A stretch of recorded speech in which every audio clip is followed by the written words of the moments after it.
السلام عليكم ورحمة الله وبركاته. الحمد لله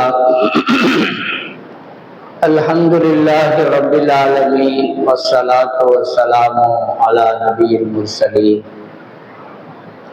وعلى آله وصحبه أجمعين.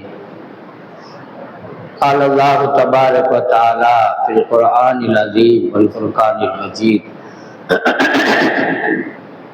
أعوذ بالله من الشيطان الرجيم. بسم الله الرحمن الرحيم. والله يدعو إلى دار السلام. وقال نبينا عليه الصلاة والسلام: الحجاج والعمار وفد الله. ربي اشرح لي صدري ويسر لي أمري واحلل عقدة من لساني يفقهوا قولي. سبحانك لا علم لنا إلا ما علمتنا إنك أنت العليم الحكيم. اللهم صل على سيدنا نبينا مولانا محمد وبارك وسلم عليه. அளவற்ற அருளாளனும் நிகரற்ற அன்புடையவனுமாகிய எல்லாம் வல்ல அல்லாஹ்வின் திருப்பெயரால் என்னுடைய வார்த்தைகளை துவங்குகிறேன். சாந்தியும் சமாதானமும் நமது நாயகம் ஈருலக தலைவர் எம்பெருமானார் முஹம்மது முஸ்தபா ரசூலை கரீம் ஸல்லல்லாஹு அலைஹி வஸல்லம் அவருடைய தோழர்கள், குடும்பத்தார்கள், உற்றார் உறவினர்கள், தாபீன்கள், தபா தாபீன்கள், நல்லவர்கள், நாதாக்கள், குறிப்பாக இங்கு ஒன்று கூறியிருக்கக்கூடிய நாம் அனைவர்கள் மீதிலும் அல்லாஹுடைய அன்பும் அருளும் வாக்கியமும் வரக்கட்டும் பாதுகாப்பும் என்றென்றும் நின்று நிலவட்டுமாக. கண்ணியம் நிறைந்த அல்லாஹ்வின் நல்லடியார்களே, இன்றைக்கு நாம் பார்க்க இருக்கிற தலைப்பு கூட்டம் நிரம்பி வழிகிறது. கூட்டம் நிரம்பி வழியுது அப்படின்னா எல்லா இடத்துலயும் நீ கூட்டம் தான். ஹராமான இடத்துலயும் கூட்டம் தான், ஹலாலான இடத்துலயும் கூட்டம் தான். பஸ்ல போனாலும் கூட்டம், ட்ரெயின்ல போனாலும் கூட்டம், ஃபிளைட்ல போனாலும் கூட்டம், ரோட்ல போனாலும் கூட்டம், கட்சி மாநாட்டுல போனாலும் கூட்டம். இப்படி கூட்டங்களுக்கு இன்றைக்கு பஞ்சமே கிடையாது. எங்கு பார்த்தாலும் மக்கள் வெள்ளமாகத்தான், கூட்டம் கூட்டமாகத்தான் இருந்து கொண்டிருக்கிறார்கள், சென்று கொண்டிருக்கிறார்களே நான் சொல்லி தெரிய வேண்டிய அவசியம் இல்லை, எல்லாருக்கும் தெரியும். ஆனால் இதே கூட்டம் மக்காவிலும் மதீனாவிலும் நிரம்பி வழிந்து கொண்டிருக்கிறார். அதற்கு என்ன காரணம்? இந்த கூட்டத்துக்கு அந்த கூட்டத்துக்கு வித்தியாசம் இருக்கு. இங்கு கூடக்கூடிய கூட்டம் எல்லாம் ஒன்று காசுக்காக வேண்டி கூடுவார்கள், இல்லை என்றால் பதவிக்காக வேண்டி கூடுவார்கள், இல்லை என்றால் நேரத்தை கழிப்பதற்காக கூடுவார்கள், இல்லை என்று சொன்னால் லீவுல போயிட்டு வரலாங்கிறக்காண்டி கூடுவார்கள். ஆனால் மக்காவிலும் மதீனாவிலும் கூடக்கூடிய கூட்டம் தன்னுடைய காசை செலவு செய்து அல்லாஹ்வுடைய அன்பை பெற வேண்டும், அல்லாஹ்வுடைய மன்னிப்பை பெற வேண்டும், அல்லாஹ்வுடைய அந்த அருள் பார்வை நம்ம மீது பட்டுவிட வேண்டும் என்பதற்காக கூடக்கூடிய கூட்டம் தான் மக்காவிலும் மதீனாவில் என்பதை நாம் மறந்துவிடக் கூடாது. என்று சொன்னால் காபத்துல்லாவை கட்டிய நேரத்துல அது வனாந்திர காடு. காடு என்று சொல்வதை விட பாலைவனம், மனிதர்கள் வசிக்க முடியாத ஒரு பூமி. அங்குதான் இப்ராஹிம் அலைஹிஸ்ஸலாம் அவரிடத்திலே அல்லாஹ் சொல்லுவான், இப்ராஹிமே எனக்காக ஒரு பள்ளியை கட்டுங்கள். பள்ளின்னா அந்த மாதிரி பள்ளி இல்லை, சும்மா ஒரு சின்ன கல்லை வச்சு அப்படி கட்டுறாங்க. கட்டி முடித்ததற்கு பிறகு அல்லாஹ் சொல்லுவான், இப்ராஹிமே நீங்கள் மக்களை அழைப்பு கொடுங்க, இங்க வருவதற்காக நீங்க அழைப்பு கொடுங்க என்று சொன்ன பொழுது இப்ராஹிம் அலைஹிஸ்ஸலாம் சொல்லுவார்கள், யா அல்லாஹ் இங்க மக்களே யாருமே கிடையாது. சரி, மக்கள் பூர்வமா இருந்தா நான் சொல்லக்கூடிய அந்த வார்த்தை எப்படி இந்த மக்களுக்கு வழங்கும் என்று சொன்ன பொழுது அல்லாஹ் சொல்லுவான், நீங்க சொல்லுங்க, அதை எத்தி வைக்க வேண்டிய பொறுப்பு எனக்கு என்று அல்லாஹ் அந்த பொறுப்பை எடுத்துக்கொண்டார். இப்ராஹிம் அலைஹிஸ்ஸலாம் கூப்பிட்டாங்க, மக்கள் எல்லாரும் வாங்க, ஹஜ்ஜிக்கு வாங்க, இந்த பள்ளியை நோக்கி வாருங்கள் என்று அழைப்பு கொடுத்தார்கள். அல்லாஹ் எல்லாருடைய உள்ளங்களிலும் போட்டான். யாரெல்லாம் ஹஜ் செய்வார்களோ யாரெல்லாம் உம்ரா செய்வார்களோ, இன்னும் செய்ய இருக்கிறார்களோ, இன்னும் யாரெல்லாம் தாயுடைய வயிற்றில் இன்னும் உருவாகவில்லையோ, கியாமத்து வரை வர இருக்கக்கூடிய மக்கள் அத்துணை பேருடைய காதுகளிலும் அல்லாஹ் போடுகிறார். உடனே நாம் அனைவரும் சொன்னோம், லப்பைக் யா அல்லாஹ் என்று சொன்னோம். யா அல்லாஹ் நாங்கள் வந்து விட்டோம் என்று சொன்னோம், உனக்கு கட்டுப்பட்டு விட்டோம் என்று சொன்னோம். எனவேதான் ஹதீஸ் ஷரீஃபிலே வருகிறது, யார் ஒரு முறை லப்பைக் என்று சொல்லுவார்களோ அவர் ஒரு முறை செல்வார்கள். யார் பலமுறை சொல்லுவார்களோ பலமுறை செல்லக்கூடிய வாய்ப்பை அல்லாஹ் வழங்குகிறான் என்று பெருமானார் ஸல்லல்லாஹு அலைஹி வஸல்லம் சொல்லித் தருகிறார். எனவே எங்கோ இருக்கக்கூடிய ஒரு அல்லாஹ்வுடைய இல்லத்தை தரிசிப்பதற்காக அல்லாஹ் அழைப்பு கொடுத்து அந்த அழைப்பை ஏற்றுதான் இன்றைக்கு மக்கள் கூட்டமாக. எனவேதான் அல்லாஹ் ஒரு ஆயத்துல சொல்வான், மின் குல்லி ஃபஜ்ஜின் அமீக், ஒவ்வொரு காடுகளிலிருந்தும் ஒவ்வொரு தூரமான ஊர்களிலிருந்தும் காடு மேடுகளை கடந்து கடல்களை கடந்து மக்கள் வந்து சேருவார்கள் ஒரு காலத்தில் என்று அன்றைக்கு 1400 ஆண்டுகளுக்கு முன்னால் சொல்லப்பட்ட அந்த ஆயத்து இன்றைக்கு அமலிலே நடந்து கொண்டிருக்கிறது. பேரு தெரியாத நாடுகள், பாஷை தெரியாத மக்கள் அனைவர்களும் ஒரே உரத்த குரலே லப்பைக் அல்லாஹும்ம லப்பைக், லப்பைக் லா ஷரீக லக லப்பைக், இன்னல் ஹம்த வன் நிஅமத லக வல் முல்க் லா ஷரீக லக். யா அல்லாஹ், நாங்கள் உன்கிட்ட வந்துட்டோம். யா அல்லாஹ், நீ கூப்பிட்ட நாங்க வந்துட்டோம், அடிபணிந்து விட்டோம். உலகத்தில் இருக்கக்கூடிய எல்லா பொருள்களும், எல்லா ஆட்சி அதிகாரம் புகழ் அத்துணையுமே உனக்குத்தான் சொந்தம் ரப்பே, உனக்கு நிகர் யாருமே கிடையாது என்று சொல்லக்கூடிய இந்த வார்த்தையை அறிந்தோ அறியாமலே நாம் சொல்லிக் கொண்டு அங்க செல்லுகிறோம். இது அல்லாஹ்வுக்கு விருப்பமான ஒரு வார்த்தை. ஆனா இங்க இருந்து அந்த வார்த்தையை நம்ம யாரும் சொல்றது இல்லை. சொல்லும் போது அல்லாஹ் அக்பர், அல்லாஹ் மிகப்பெரியவன் என்று நாம் தக்பீர் கட்டுகிறோம். தக்பீர் கட்டிய உடனேயே நாம் நினைக்கிறோம், இந்த கடை என்னாச்சு, அது என்னாச்சு, இது என்னாச்சு, நாளைக்கு எங்க போகணும், இன்னைக்கு எங்க போகணும், எவ்வளவு யாரு கொடுக்கணும், எவ்வளவு வாங்கணும், எந்த எண்ணமெல்லாம் இங்கு இருக்கக்கூடிய இபாதத்திலே வருகிறது. ஆனால் அங்கு செல்லுகிற பொழுது அந்த உம்ராவை முடிக்க வேண்டும், அந்த அல்லாஹ்வுடைய இல்லத்தை சுத்த வேண்டும் என்பதற்காக மட்டும்தான் மனிதனுக்கு நினைவு வருகிறது. எனவேதான் அல்லாஹ் அந்த வார்த்தையை அங்கு வைக்கிறார். அது மட்டும் இல்லாம தொழுகின்ற பொழுதே நமக்கு ஒரு எண்ணம், நான் ஒரு பெரிய ஆளுங்க, நான் ஒரு பெரிய செல்வந்தர், நான் பெரிய பணக்காரர், பெரிய தலைவர், பெரிய அரசியல்வாதி, பெரிய ஆன்மீகவாதி என்றெல்லாம் நம்மை பற்றி நாமே சிந்தித்துக் கொள்கிறோம். நான் அங்க பொழுது 4ல் 5வது நீங்க நானும். போன வாரம் ஜும்மா தொழுகின்ற பொழுது ரோட்டிலே தொழுகிறோம், இடமில்ல, சரியான கூட்டம். காலையில் 8 மணிக்கு உள்ள போனதான் போக முடியும், 9 மணிக்கு கேட்ட மூடிடுவாங்க, அவ்வளவு சீக்கிரம் போக முடியாது. ரோட்ல தொழுகின்ற பொழுது ஒரு தெரிஞ்ச நண்பர் வந்தார். அவர் சொன்னாரு, ஊர்ல நீங்க தான் முதல்ல நிப்பீங்க, உங்களுக்கு பின்னாடி நாங்க நிப்போம், இங்க நீங்க தான் லாஸ்ட்ல அஜர்த்து அப்படின்னா. நான் சொன்னேன், இங்க எல்லாரும் சமம்தான், இங்க அஜர்த்தா இருந்தாலும் யாரா இருந்தாலும் எல்லாரும் அல்லாஹ்வுடைய இல்லத்திலே சமமானவர்கள், யாரும் உயர்வானவர்கள் அல்ல, யாரும் தாழ்வானவர்களும் அல்ல. அல்லாஹ் எப்படி வச்சிருக்கான் பாரு. ஆனால் இந்த ஆசை என்பது, ஹஜ்ஜுடைய ஆசை, உம்ராவுடைய ஆசை என்பது அன்பானவர்களே அனைத்து முஸ்லிம்களுடைய உள்ளத்திலும் இருக்கிறது. ஏதோ ஒரு சூழ்நிலை தான் அவர்களை தடுத்துக் கொண்டிருக்கிறது. பொருளாதார சூழ்நிலையோ அல்லது உடல்நிலை சரியில்லாத சூழ்நிலையோ அல்லது செல்லக்கூடாத சூழ்நிலையோ அல்லது பாஸ்போர்ட் எடுக்க முடியாத சூழ்நிலையோ, இதுதான் அவர்களை தடுத்துக் கொண்டிருக்கே தவிர யாரும் நான் உம்ராவுக்கு செல்ல மாட்டேன், நான் ஹஜ்ஜுக்கு போக மாட்டேன், எனக்கு அந்த ஆசையெல்லாம் கிடையாது என்று சொல்லக்கூடிய ஒரு முஸ்லிமை நான் பார்க்க முடியாது. யாரை பார்த்தாலும் எனக்கு துவா செய்யுங்க, நானும் போகணும்.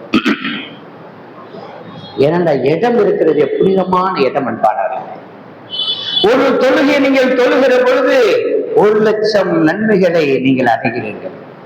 இங்க நீங்க தொழுதா ஜமாத்தோட 27 நன்மை தான்.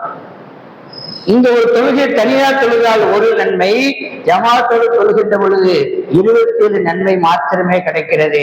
ஆனால் அங்கு போய் நாம் தொழுகிற பொழுது அல்லாஹ் 1,00,000 நன்மையை தருகிறான் என்று சொன்னால் அந்த இடத்துடைய கண்ணியமும் அந்த இடத்துடைய வழக்கத்தை அன்பாங்க. அதனாலதான் மக்கள் கூட்டம் நிரம்பி விட, அந்த நன்மை அடைஞ்சிட முடியாதா, அந்த நன்மை அடைந்து விடக் கூடாதா என்பதற்காக. அது மாத்திரமல்ல, இப்ராஹிம் அலைஹிஸ்ஸலாம் பார்க்கிறார்கள், அந்த ஊரை சுற்றி பார்க்கிறாங்க, சாப்பிடுவதற்கு வழி இல்லை, பழங்கள் இல்லை, தண்ணீர் இல்லை, உணவு இல்லை, ஒன்றுமே இல்லை.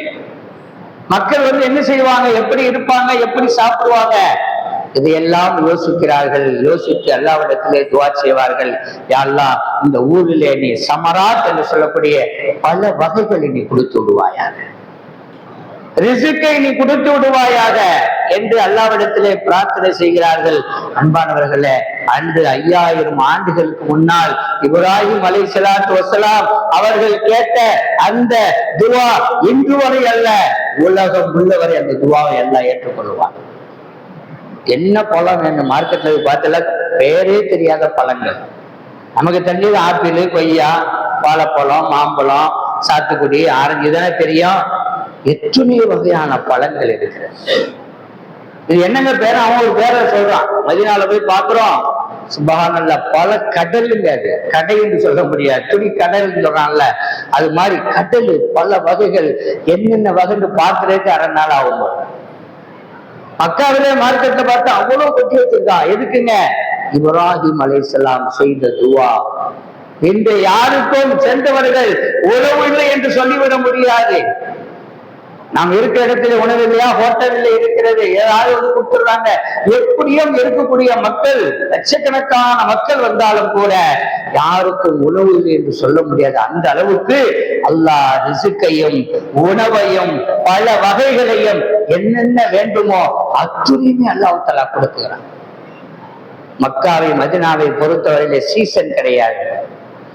சீசன்ல தான் நம்ம பழம் சாப்பிட முடியும். இப்ப மாம்பழம் கிடைக்குமானா கிடைக்காது, அது ஏப்ரல் மேல தான் கிடைக்கும், வெயில் காலத்துல தான் கிடைக்கும். ஆனால் மக்கால மதீனால எப்ப போனாலும் மாம்பழம் வாங்கணும். பாருங்க, அல்லாஹ் தஆலா எவ்வளவு வசதிகளை, எவ்வளவு வாய்ப்புகளை, எவ்வளவு அருள்களை அங்கு இறக்கிக் கொண்டிருக்கிறார்.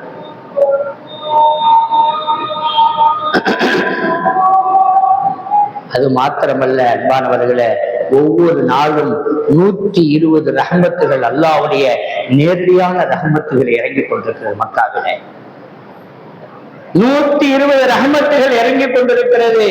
தவாஃப் செய்பவர்களுக்கு, தொழுபவர்களுக்கு, பார்ப்பவர்களுக்கு அல்லாஹ் அதை 100ஐ பிரித்து கொடுத்து விடுகிறான். 20ஐ தான் உலகத்தில் இருக்கக்கூடிய எல்லா பள்ளிவாசலுக்கும் அல்லாஹ் கொடுக்கிறான். 100 ரஹ்மத் யாருக்கு கிடைக்குது? மக்காவில் இருக்கக்கூடிய கிடைக்குது. தொழுதாலும் கிடைக்கும், தவாஃப் செய்தாலும் கிடைக்கும், சும்மா உட்கார்ந்து காபத்துல்லா பார்த்தாலும் கிடைக்கும், ரோட்ல போனாலும் கிடைக்கும். ஆனால் 20 ரஹ்மத்து மாத்திரம்தான் உலகத்தில் இருக்கக்கூடிய எல்லா மக்களுக்கும், எல்லா பள்ளிவாசலுக்கும் அல்லாஹ் பிரித்து கொடுக்கிறான் என்று சொன்னால் எவ்வளவு ஒரு முக்கியமான இடம் என்பதை எண்ணி பார்க்க வேண்டும். நான் ஏத சொல்றேன் அப்படின்னா, இப்பவே உள்ள கூட்டம்னா பிற்காலங்களே 2030 அவர்கள் டார்கெட் வைக்கிறாங்க. எத்தனையோ கோடியை கொண்டு வர வேண்டும் என்று, அதிலே நாம் ஒருவராக இருக்க வேண்டும் என்று ஆசைப்பட வேண்டும், முயற்சி செய்ய வேண்டும். இருக்கிற ஹோட்டல்கள் எல்லாம் இடிக்கப்பட்டு மிக பிரம்மாண்டமான ஹோட்டல்களாக மாற இருக்கிறது. இன்றைக்கு 1 லட்சம் ரூபாயில செய்கின்ற அந்த உம்ரா இன்னும் 5-6 ஆண்டு காலங்கள்ல 5 லட்சம் ரூபாய், 3 லட்சம் ரூபாய் வரக்கூட வாய்ப்பு இருக்கிறது. எனவே எவ்வளவு சீக்கிரமாக நம்முடைய உடல் நன்றாக இருக்கின்ற பொழுது செல்ல முடியுமோ அந்த அளவு சீக்கிரமாக நாம் சென்று விட வேண்டும். எவ்வளவு பணம் கம்மியா இருக்கவும் செல்ல வேண்டுமோ, அடுத்த வருஷம் பார்த்துக்கலாம், அடுத்த வருஷம் பார்த்துக்கலாம், கல்யாணத்தை பண்ணிட்டு போயிடலாம், பேரனுக்கு பொருளை பார்த்துட்டு போயிடலாம் நினைச்சோம், கண்டிப்பாக நாம் செய்ய முடியாது. உள்ளத்திலே அந்த ஆசையை நீங்கள் கொண்டு வந்து விட்டால் அல்லாஹ் உங்களை எப்படியும் கொண்டு போயிடுவான். கொஞ்சம் நேரம் போகணுந்தாங்க, இருந்தாலும் பார்த்துக்கலாம், எப்படி போகணும் தான் இருந்தாலும் பார்த்துக்கலாம் அப்படி நீ நினைச்சீங்க அப்படின்னா கண்டிப்பாக போக முடியாது. செலவு கேட்பாங்க, ரொம்ப குளிரா இருக்காமல, குளிர்ல வேணாங்க, வெயில்ல போகலாம். வெயில்ல இருக்க வரைக்கும் நம்மளுக்கு என்ன உத்தரவாதம் இருக்குதா? குளிர்னா என்னங்க, குளிர்னா ஒரு சொட்டை போட்டுக்கிற போற, ஒரு சாவியை கட்டிக்கிற போற, அங்கேயே நம்ம இருக்க போறது இல்லையா? இங்க ஒரு 10 நாள், அங்க ஒரு 3 நாள், 15 நாள் வந்து இங்க இறங்கிட்டு போறோம். குளிரெல்லாம் இருந்துட்டு போது. ரசூலுல்லாஹி ஸல்லல்லாஹு அலைஹி வஸல்லம் குளிரை தாங்கினார்களே, சஹாபாக்களுக்குள் அந்த ஒரு வாய்ப்பு நமக்கு அல்லாஹ் கொடுக்குறானே. லொகர்ல குளிருங்க மதீனாவுல, காலையில 10 மணிக்கு குளிர், அதுக்காண்டி குளிர் சொல்லி ஒடியாந்துட முடியுமா? சால்வையை போட்டுக்கிட்டு, சொட்டரை போட்டுக்கிட்டு, ஜாக்கெட்டை போட்டுக்கிட்டு அப்படிதான் போகணும். எண்ணி பார்க்க வேண்டும். இந்த ரசூலுல்லாஹி ஸல்லல்லாஹு அலைஹி வஸல்லம் போத்து கூட போர்வை இல்லை, எனக்கு அழகான போட்டு போட்டுக்கிறேன், தலப்பா கட்டியிருக்கேன், எல்லாம் இருக்கு. ரசூலுல்லாஹ் எப்படி இந்த குளிர்ல இருந்திருப்பாங்க? சஹாபாக்கள் எப்படி இருந்திருப்பார்கள்? வரைக்கின்ற குளிர் கம்மி. அந்த காலத்துல சிறந்த வழி மைதானத்தினால பயங்கரமான குளிர், அதிலும் இருந்தார்கள். கடுமையான வெயிலிலும் பெருமானார் ஸல்லல்லாஹு அலைஹி வஸல்லம் தன்னுடைய சஹாபாக்களோடு வாழ்க்கை நடத்தினார்கள். கடுமையான எதிர்வொலி காலத்திலும் இருந்தார்கள், மழையிலும் இருந்தார்கள். எல்லாவற்றையும் சந்திப்பதுதான் மனிதனுடைய வேலை. அதுக்குத்தான் நம்ம யோசிச்சு பார்க்கணும். குளிர் நாம் போக முடியாதுங்க, வெயில் ரொம்ப வெயிலுங்க, வானாங்க, குளிர் இருக்கக்கூடாது, வெயிலுக்கு நடுத்தரமா, இப்படி இங்க சொல்லவே முடியாது. நீ எப்ப போனாலும் கூட்டம் தான். காலையில போவாங்க, 8 மணிக்கு போனா ஃப்ரீயா இருக்கு, பார்த்தா அங்க ஒரு பெருங்கூட்டு கூட்டம். நைட்டு 10 மணிக்கு போனா ஃப்ரீயா இருக்கும், அங்க ஒரு கூட்டம் இருக்கும். மக்கள் கேட்பாங்க, அஜத்து எப்ப ஃப்ரீயா இருக்கும்? நான் சொல்லுவேன், கியாமத்து வந்தா தான் ஃப்ரீயா ஆகும். காபத்துல்லா கியாமத்து வந்தா தான் காபத்துல்லாக்கு ரெஸ்டே தவிர, தொழுகை நேரத்தில் ரெஸ்டே தவிர, அஸ்ஸலாமு அலைக்கும் ரஹ்மத்துல்லாஹ் என்று ஒரு தொழுகைக்கும் இமாம் அவர்கள் சலாம் கொடுத்த உடனே மொய்ப்பது போல அந்த காபத்துல்லாவை மக்கள் மொய்க்கின்ற, சுத்துகின்ற, அப்படியே அதை போய் பிடிக்கிற ஒரு சூழ்நிலையை தான் நல்லா ஏற்படுத்தி வைத்திருக்கிறார். கொஞ்சம் சிந்திச்சு பார்க்க நண்பர்களே, அருள் இறங்கக்கூடிய அந்த இடம். இன்றைக்கு வெயில் காலம் வந்துவிட்டால் ஊட்டியை நோக்கி செல்கிறோம், கொடைக்கானல் நோக்கி செல்கிறோம், சிம்லாவை நோக்கி செல்கிறோம், காஷ்மீரை நோக்கி செல்கிறோம். குளிர் பிரதேசம் எங்கெல்லாம் இருக்கு அங்கெல்லாம் போய் போட்டுக்கிட்டு ஜாலியா இருந்து சாப்பிட்டு வரலாம் நினைக்கிறோம். இதனால ஒரு நன்மையும் கிடையாது. போயிட்டு திரும்ப இங்கதான் வந்தாவாங்க. ஒரு வாரம் இருக்கலாம், ஒரு மாசம் இருக்கலாம், அது பிறகு இங்கதான் வந்தாவாங்க. அதே போல காபத்துல போன நன்மை, நாம் செலவு செய்தாலும் அதுல நன்மை எல்லாம் வைத்திருக்கிறார். இதையெல்லாம் செலவு செஞ்ச நன்மை இல்லை, தீமை தான். பதில் சொல்லணும். நம்ம 1 லட்ச ரூபாய் 1 லட்சம் செலவு பண்ணி போறோம். அல்லா கேட்கிறா, அல்லா உன்னை வீட்டை நான் தரிசிப்பதற்காக வந்தேன், அல்லா செலவு பண்ணேன்னு அல்லா விட்டுருவான். போ, நான் வெளியே பண்ண டூருக்கு போய் 50,000 செலவு பண்ணேன், குடும்பத்தோட போனேன், 5 நாள் போனேன், லண்டன் போனேன், பாரிஸ் போனேன், சிங்கப்பூர் போனேன், மலேசியா போனேன், இவ்வளவு செலவாயிடுச்சுன்னு நல்லா விட்டுருவானா? விட மாட்டான். கணக்கு சொல்லி இதெல்லாம் ஏன் ஹராம்ல செலவு பண்ணாம. எனவே அன்பான பெருமக்களை, அண்ணல் பெருமானார் ஸல்லல்லாஹு அலைஹி வஸல்லம் அவர்கள் மக்காவிலிருந்து மதீனாவுக்கு போறாங்க. ஹிஜ்ரத் செய்து மக்காவிலே வாழ முடியாது, பெருமானாரை வாழ இருக்க முடியாது என்ற சூழ்நிலை வருகிற பொழுது கொலை செய்து விடுவார்கள். கொலை செய்வதற்கு ஆளையும் ஏற்பாடு செய்து விட்டார்கள். அல்லாஹ்விடத்திலே உதவி தேடினார்கள். ரசூலுல்லாஹி ஸல்லல்லாஹு அலைஹி வஸல்லம், அல்லாஹ் நான் என்ன செய்ய? அல்லாஹ் சொன்னான், நபியே உங்களை பாதுகாக்கிற பொறுப்பை நான் எடுத்திருக்கிறேன், நீங்கள் தைரியமாக பயம் இல்லாமல் இந்த மக்காவை விட்டு வெளியே செல்லுங்கள், மதீனாவுக்கு சென்று விடுங்கள் என்று அல்லாஹ் சொல்லுவான். பெருமானார் இரவு நேரத்துல காபத்துல்லாவில சென்று தவாப் செய்வார்கள். இறுதி தவாப் என்று சொல்லுவோம். தவாப் செய்துவிட்டு சொல்லுவார்கள், காபா நான் உன்னை விட்டு போக வேண்டும் என்று போகவில்லை. சொல்றது வார்த்தையை கவனிக்க, உன்னை விட்டு நான் போக வேண்டும் என்று போகவில்லை. இந்த மக்கள் என்னை அவ்வளவு பாடுபடுத்துகிறார்கள், இந்த மக்கள் மூலமாக நான் செல்லுகிறேன், ஆனால் சீக்கிரமாக நான் வருவேன் என்று சொன்னார். சீக்கிரமாக நான் வருவேன், உன்னை சந்திப்பேன் என்று ஒரு குழந்தை இடத்திலே சொல்வது போல, தாயிடத்திலே சொல்வது போல, மனைவிடத்திலே சொல்வது போல அவர்கள் காபத்துல்லாவை பார்த்து பேசிவிட்டு பிரியாவிடையாக, மனம் இல்லாமல் காபத்துல்லாவிற்கு பிரியா முடியாத ஒரு சூழ்நிலையில பிரிந்துதான் தன்னுடைய வீட்டிலே வந்து சற்று நேரம் உறங்கிவிட்டு அதிகாலையிலே 3 மணிக்கு தான் வீட்டை விட்டு வெளியே சென்றார்கள் என்பதை வரலாறு நமக்கு அழகா பதிவு செய்கிறது. எனவேதான் இன்னைக்கு போகக்கூடிய ஹாஜிகள் என்ன செய்யறாங்க? தன் வீடு விடைபெறுகின்ற பொழுது அழுது கொண்டே வருகிறார். யா அல்லாஹ் அதை இறுதியாக்கிறார்.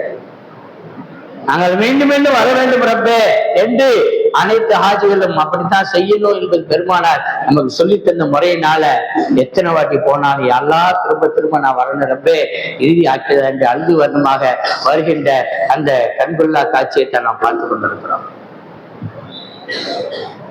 பெருமானார் அதிகாலையில எழுந்து பார்க்கிறார்கள், வீட்டை சுற்றி எதிர்கள் எல்லாம் இருக்கிறார்கள். மக்காவுடைய வாலிபர்கள் மிகப்பெரிய கூட்டம் பெருமானாருடைய வீட்டை சூழ்ந்து கொண்டிருக்கிறார்கள். யா அல்லாஹ் நான் என்ன செய்ய?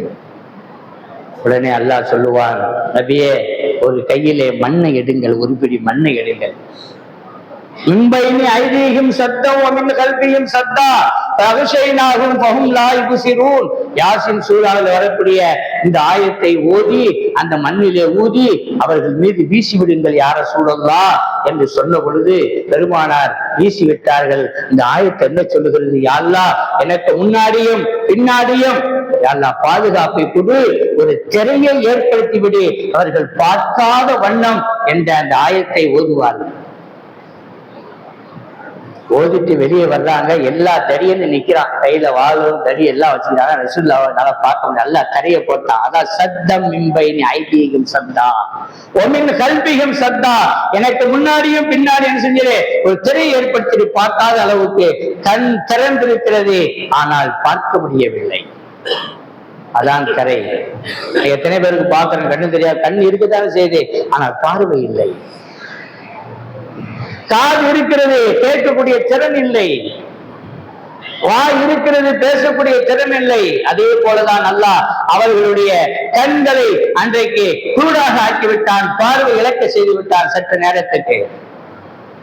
பெருமானார் நிம்மதியாக வீட்டை விட்டு வெளியே சென்று அபூபக்கர் சித்தீக் ரலியல்லாஹு அன்ஹு அவர்கள் வீட்டுக்கு சென்று அவர்களை அழைத்து கொண்டு அதற்கு பிறகு செபலே சவுலிலே ஏறுகிறார். தெரியும் எப்படின்னு தேடி வருவாங்க. கீழே ஒட்டகங்களை விட்டு மேய்க்கக்கூடிய இடத்திலே பார்க்க சொல்லிவிட்டு பெருமானாரும் அபூபக்கர் சித்தீக் ரலியல்லாஹு அன்ஹு அவர்களும் மலை மேலே ஏறி 3 நாள் தங்கி இருந்தார்கள். அதிகாலை விடுகிறது. இந்த எதிரெல்லாம் பார்த்து கொண்டிருக்கிறார்கள். காலை நேரத்திலே நபி அவர்கள் வெளியே வருவார்கள். குத்தி விடலாம், கொலை செய்து விடலாம், தலையை கொய்து விடலாம் என்றெல்லாம் கனவு கண்டு கொண்டிருக்கிறார்கள். வரவில்லை. 7 மணி ஆகிவிட்டது, 8 மணி ஆகிவிட்டது, பெருமானாரை காண முடியவில்லை.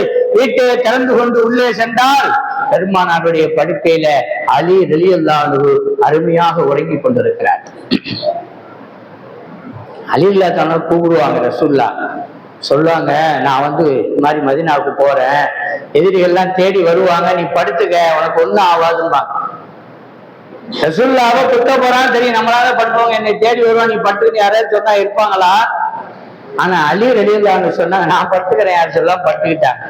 சொல்லுவார்கள், என்னுடைய வாழ்க்கையில நான் நிம்மதியாக தூங்கிய ஒரு இரவு என்று சொன்னால் அந்த இரவு தான் என்று பதிவு செய்வார்கள் தன்னுடைய வாழ்க்கையை பற்றி. எவ்வளவு பயம் நிறைந்த ஒரு இரவு, ஒரு பதட்டமான ஒரு இரவு. எப்போ வந்துருவாங்க, சரி ரசூலுல்லாஹ் நினைச்சு நம்மளை குத்திட்டு அங்க செய்யறதுன்னு நினைக்கல பாருங்க. ரசூலுல்லாஹ் சொல்லிட்டாங்கன்னா கண்டிப்பா இது பாதுகாப்பு இருக்குது என்று உறுதியாக நம்பினார்கள். போர்வையை தூக்கி பார்த்தா பெருமானார் இல்லை, அவருடைய மருமகன் அலி ரலியல்லாஹு படுத்திருக்கிறார். உடனே நம்மளை ஏமாத்திட்டாரா, முகமது எங்கே ஓடிட்டாரு என்று மக்கா முழுவதும் கேட்கிறார்கள். குதிரைப்படை வீரர்கள் ஆங்காங்கே பறக்கிறார்கள். பெருமானாருடைய தலைக்கு 100 ஒட்டகங்கள், 100 குதிரைகள் சொல்லப்பட்டு விட்டது. பெருமானாரை உயிரோடவோ அல்லது தலையை கொண்டு வந்தால் 100 ஒட்டகம் 100 குதிரை என்று சொன்னார்கள். அந்த காலத்துல ஒரு ஒட்டகங்கள் ஒரு பென்ஸுக்காருக்கு சமம். அந்த மக்கள் எல்லாம் இயல்பான 100 ஒட்டகம் சாதாரண செய்யுமா, பெரிய கோடீஸ்வரன் ஆயிடலாமே என்று சொல்லி அவர்கள் எல்லாம் ஆங்காங்கே தேடுகிறார்கள். மூளை முடுக்கெல்லாம் தேடுகிறார்கள். இந்த சஹாபி வீடு, அந்த சஹாபி வீடு, இந்த ரோடு, அந்த ரோடு, எங்கும் பெருமானார். இப்ப அல்லா பாதுகாத்துட்டாங்க. ஒருத்தர் சொன்னா அந்த பக்கம் தான் போன மாதிரி இருந்து மலை மேல பாருங்க, மலை மேலேயும் ஏறிட்டாங்க. இங்கதான் நம்ம நல்லா சிந்திக்கணும். அந்த மலையில ஏறி நிற்கிறார்கள். அவருடைய முழங்காலுக்கு கீழே பெருமானாரும் அபூபக்கர் சித்தீக் ரலியல்லாஹு அன்ஹு அவர்களும் பார்க்கிறாங்க. எதிரிகள் பேசிக் கொண்டிருக்கிறார்கள். அல்லாஹ் எவ்வளவு பெரிய ஒரு விந்தை அங்கு ஏற்படுத்தினான் தெரியுமா? அந்த குகை சின்ன ஒரு குகை, ஒரு ஆள் படுக்க முடியும், ஒரு ஆள் உட்கார்ந்து முடியும், அவ்வளவுதான் அந்த குகையுடைய இடமே. அபூபக்கர் சித்தீக் காலை நீட்டிக்கிட்டு உட்கார்ந்து இருக்கிறாங்க. ரசூலுல்லாஹ் அவருடைய தொடையில படுத்திருக்கிறாங்க. பேசிக்கிறாங்க, வெளியிட்டு பேசிக்கிறாங்க. இந்த முகமது உள்ள இருப்பாரா என்னன்னு தெரியலையே. ஒருத்தன் சொல்றான் உள்ளதான் இருப்பாருங்கிறான். அது உள்ள போனா எப்படிப்பா போக முடியும் அப்படிங்கிறான். அந்த புகையில அல்லாஹ் தஆலா என்ன செஞ்சிட்டான்னா சிலந்தி வலைகளை கொண்டு வலை பின்னி விட்டது.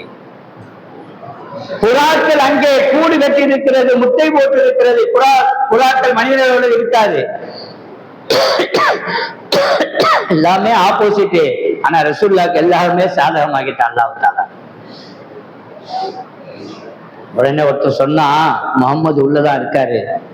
அட பைத்தியக்காரன், எப்படிதான் பல பெய்யாம எப்படி உள்ள போனாரு? அவர் சொன்னா முகமது இல்லைன்னு சொன்னா, ஒண்ணு நீ முகமதா இருக்குல்ல, நான் முகமதா இருக்குன்னு சொன்னான். அவ்வளவு துல்லியமா சொன்னான்.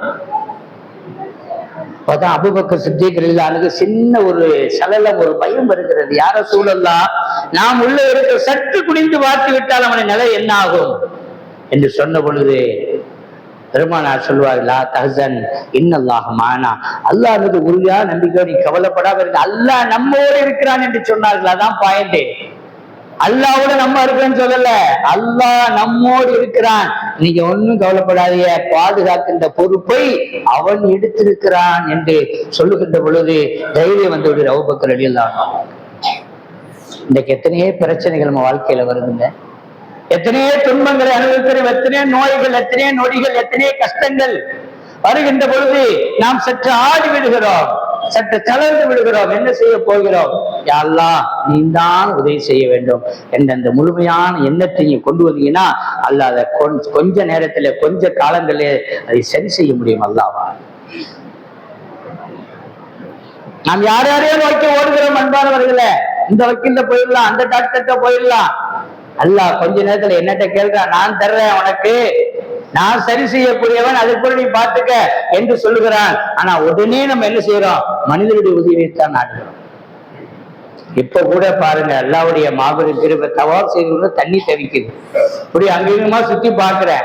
என் கூட இருந்த பையன் கேட்டா, என்ன சுத்தி பாக்குறீங்க? தண்ணி தாகமா இருக்கும், அல்லாட்ட கேட்டிருக்கேன், இன்ஷா அல்லாஹ் தருவான். பார்த்தா என் கையில வந்து ஒரு பாட்டில் ஒழுகுது. அவன் பார்த்துட்டு மிரண்டான், அல்லாஹ் இப்பதான் சொன்னீங்க, அல்லாஹ் தந்துட்டான். உடனே 2 பேரும் குடிச்சோம். எதுக்கு சொல்லுங்க? அல்லாஹ்விடத்திலே, இந்த புனிதமான இடத்திலே நீங்கள் கேட்டு பாருங்கள், கண்டிப்பாக அல்லாஹ் கொடுக்கக்கூடியவனாக இருக்கிறான் என்பதைத்தான் அனுபவ உங்களுக்கு நான் சொல்லிக் கொண்டிருக்கிறேன். இங்க கொடுக்கவும் செய்யலாம், கொடுக்காம இருக்கலாம், அது அல்லாஹ்வுடைய கையில இருக்கு. ஆனா அங்க போய் நீ கேட்டீங்கன்னா கண்டிப்பாக கொடுப்பான். கேட்கின்ற பொழுது உலகத்தை மாத்திரம் கேட்கக்கூடாது, ஆகிரத்தை கேட்கணும், கபருடைய எளிமையை கேட்க வேண்டும், மௌத்த நேரத்தில் கலிமாவை கேட்க வேண்டும், கபருடைய நெருக்கம் இல்லாமல் வாழ வேண்டும் என்று கேட்க வேண்டும். எனவேதான் அல்லாஹ் அருமையான துவாவை சொல்லி தருவான். தவாஃபில பெருமானாரிடத்திலே சஹாபாக்கள் கேட்பாங்க, என்ன துவா ஓதுன்னு யார சொல்லலாம், உனக்கு என்ன துவா தெரியுமோ ஓது, ஆனால் முக்கியமான துவாவை ஓத மறந்து விடாதே. அதுதான் ரப்பனா ஆத்தினா ஃபித் துன்யா ஹஸனா வ ஃபில் ஆகிரத்தி ஹஸனா வ கீனா அஸாபன்னார். யா அல்லாஹ், இந்த உலகத்திலே நலவை தருவாயாக, ஆகிரத்தில் எனக்கு நலவை தருவாயாக, கபருடைய வேதனையை நீ காப்பாற்றுவாயாக என்று கேட்கக்கூடிய அருமையான எல்லா விஷயங்களையும் அடைய வளையக்கூடிய ஒரு அற்புதமான, இலகுவான, லேசான ஒரு துவாவை அல்லாஹ்வும் ரசூலும் நமக்கு கற்றுத் தருகிறார்களே, அந்த துவா கபூல் ஆகக்கூடிய இடம் தான் நமக்கமான இடம். எனவேதான் மக்கள் நிரம்பி வழிந்து கொண்டிருக்கிறார்கள். ஏதாவது நமக்கு அல்லாஹ்வுடைய கிருபை கிடைச்சிடாதா, அல்லாஹ்வுடைய அருள் கிடைச்சிடாதா, அல்லாஹ்வுடைய மன்னிப்பு கிடைச்சிடாதா? அது மாத்திரமல்ல, அங்கு சென்று விட்டு வந்து விட்டால் அத்தனைய பாவங்களும் முடிந்து விடுங்க. ஒரு கேஸ்ல மாட்டிக்கிட்டோம், அவருக்கு கேட்கிறாரு, 1 கோடி ரூபாய் தாங்க, வீதி ஆக்கிறேன், செய்வோமா செய்ய மாட்டோமா? எப்படியோ சொத்தை வித்தோ வீட்டை வித்தோ எதையாவது வித்தனை செய்யறோம், கொடுத்து வெளியே வரதான் பார்ப்போம். அதே போல அல்லாஹ் சொல்றான், நீ உம்ராக்கு வந்துட்டு எல்லா பாவம் 50 வருஷம் முடிஞ்சு போச்சுப்பா, 70 வருஷம் முடிஞ்சு போச்சு, நீ ஏன் இன்னும் வராம இருக்கிற? உலகத்தை உனக்கு அற்புதமான வாய்ப்பு, பாவம் இல்லாமல் நீ மன்னிக்கக்கூடிய ஒரு வாய்ப்பு தான் உம்ராவும் ஹஜ்ஜும் என்று அண்ணல பெருமானாரும் அல்லாஹ் நமக்கு சொல்லுகிறார்களே. வாய்ப்பு உள்ளவர்கள் எவ்வளவு சீக்கிரமாக நீங்கள் செல்ல வேண்டுமோ அவ்வளவு சீக்கிரமாக சென்று விட்டு வந்து விட வேண்டும். இன்ஷா அல்லாஹ் உறுதியான நியத்து வைங்க, நான் போறீங்க, அல்லாஹ் எப்படியாச்சும் நீ கொண்டு போயிருந்து கேளுங்க, அல்லாஹ் கொண்டு போயிடுவான். காசு போனா 2வது, முதல்ல பாஸ்போர்ட், அடுத்த முயற்சி செலவு சொல்லுவாங்க, போடுங்க பாஸ்போர்ட் எடுக்கல, முதல்ல பாஸ்போர்ட் எடுங்க. நான் அடிக்கடி உங்களுக்கு சொல்லுவது, உங்களுடைய பேர்களை, ration card, Aadhaar card, PAN card, bank book, இதுல முதல்ல நீங்க சரி செய்யுங்க. எல்லாரும் மிகப்பெரிய குழப்பத்துல இருக்கிறாங்க. இதுல முகமது பவுமி, அதுல வெறும் முகமது, அதுல பேர் முகமது பாருக்கு, இப்படி ஒவ்வொன்றுலயும் ஒவ்வொரு பேர் நம்ம ஆட்கள்கிட்ட பாத்தீங்கன்னா சொல்றது ஒரு பேரு, வைக்கிறது ஒரு பேரு, கூப்பிடுறது ஒரு பேரு. நேற்று கல்யாண மண்டபத்துல பார்த்து வேடிக்கை, உங்க அப்பா பேருன்னு கேட்டா அவர் யோசிக்கிறாருங்க, 5 நிமிஷம் ஆச்சு சொல்றதுக்கு. பொண்ணுடைய அப்பாட்ட கேட்கிறேன், உங்க அப்பா பேர் என்ன? எங்க அப்பா பேரா அப்படிங்கிறாரு. எல்லாம் சிரிக்கிறாங்க கல்யாண மண்டபத்துல. அப்பா பேரு மறந்துட்டாரு, அவரு வயசானவர் தான். பாய் நல்லா யோசனை பண்ணுங்க பாய், இல்ல பாபுன்னு சொல்லுவாங்க அப்படிங்கிறார். தன்னுடைய தந்தை பேரை கூட இன்றைக்கு நினைவில்லாம இருக்கக்கூடிய சமுதாயம் தான் நம்முடைய இஸ்லாமிய சமுதாயம். எல்லாரும் ஞாபகம் இருக்கு, பொதுவா சொல்றேன். அதனால அக்கா பேர் என்ன, என்ன இன்சிலு, நம்ம பேருக்கு என்ன ஸ்பெல்லிங் வரும், டேட் ஆஃப் பர்த் என்ன, இதெல்லாம் சரி பண்ணா தாங்க இந்த நாட்டிலே இன்றைக்கு வாழ முடியும். இல்லை என்று சொன்னால் நம்மை துரத்தி விடுவதற்கு அன்பானவர்களே பல பேர் முயற்சி செய்து கொண்டு அல்லாஹ் பாதுகாப்பானாக. எனவே இந்த டாக்குமெண்ட்ஸ் எல்லாம் முதல்ல சரி செய்து நியத்தோடு நீங்கள் இன்ஷா அல்லாஹ் பாஸ்போர்ட் எடுங்க, அல்லாஹ் உங்களை கூட்டிட்டு போயிடும். நான் ஒரே ஒரு விஷயத்தை மட்டும் சொல்லி முடிச்சுக்கிறேன். முதல்ல நான் பாஸ்போர்ட் எடுக்க போறேன் பாஸ்போர்ட் ஆபீஸ்ல. போனவொடனே எனக்கு படிச்ச சர்டிபிகேட்லாம் இப்போ வாங்கல, ரொம்ப எல்லாம் படிக்கல, 4வது தான். போனவொடனே அபிடேவிட் வக்கீல்கிட்ட வாங்கிட்டு போன தூக்கி மூஞ்சில் வீசினா, போங்க அது படிக்காத சம்பிரதாயம், போய் சர்டிபிகேட் வாங்கிட்டு வாங்க. அப்படியே கொண்டாந்து வச்சுட்டேன். திடீர்னு ஒரு நண்பரை சந்திக்கிறேன். அவர் சொல்றாரு, என்ன கவலையா இருக்காங்க, பாஸ்போர்ட் இந்த மாதிரி போனேன், கொடுங்க நான் எடுத்தேன். அப்ப 300 ரூபா தான் பாஸ்போர்ட். காசு அவரே போட்டு என்ன செய்யறாருங்க, எடுத்து கொடுத்துட்டாரு. அந்த பாஸ்போர்ட் தான் அல்லாடிக்கிட்டு இன்னை வரைக்கும் போயிடுச்சு. எதுக்கு சொல்றேன்னு சொன்னா, இதெல்லாம் நம்ம சரி செய்யணும்னு சொன்னா இந்த மாதிரி சிக்கல்கள் வரும். அல்லாவிடத்திலே கையேந்துகிறோம், அல்லாஹ் தந்து விடுகிறான். அந்த கையேந்துவதிலே முதல் இடமான இடம்தான் மக்கமா நகரம், மதீனா நகரம். அன்பானவர்களே, அந்த இடத்தில் தான் இன்றைக்கு உலகத்திலே எங்கெல்லாம் கூட்டம் கூடுகிறதோ அதெல்லாம் வீணான கூட்டம். மக்காவிலும் மதீனாவிலும் கூடக்கூடிய கூட்டம் தான் பிரயோஜனமான கூட்டம். அல்லாவை நம்பி செல்லுகின்ற கூட்டம், பெருமானாரை சந்திக்க செல்லுகின்ற கூட்டம், பெருமானாருக்கு சலாம் சொல்லுகின்ற கூட்டம், ஷஃபாத்தை தேடி செல்லுகின்ற கூட்டம். அப்படிப்பட்ட கூட்டத்திலே அல்லாஹ் உங்களையும் என்னையும் ஆக்கி அருள்வானாக. யாரெல்லாம் உம்ரா ஹஜ் செய்யவில்லை அவருக்கெல்லாம் சீக்கிரமாக அந்த வாய்ப்பு அல்லாஹ் வழங்கி அருள் புரிவானாக. செய்தவர்களுக்கு மீண்டும் செய்யக்கூடிய வாய்ப்பை ரப்புல் ஆலமீன் தந்தருள்வானாக என்று இந்த நல்ல நேரத்தில் துஆவோடு என்னுடைய வார்த்தைகளை நிறைவு செய்கிறேன். வாஹிரு தஅவானா அனில் ஹம்துலில்லாஹி ரப்பில் ஆலமீன். அஸ்ஸலாமு அலைக்கும் வரஹ்மத்துல்லாஹி வபரகாத்துஹு.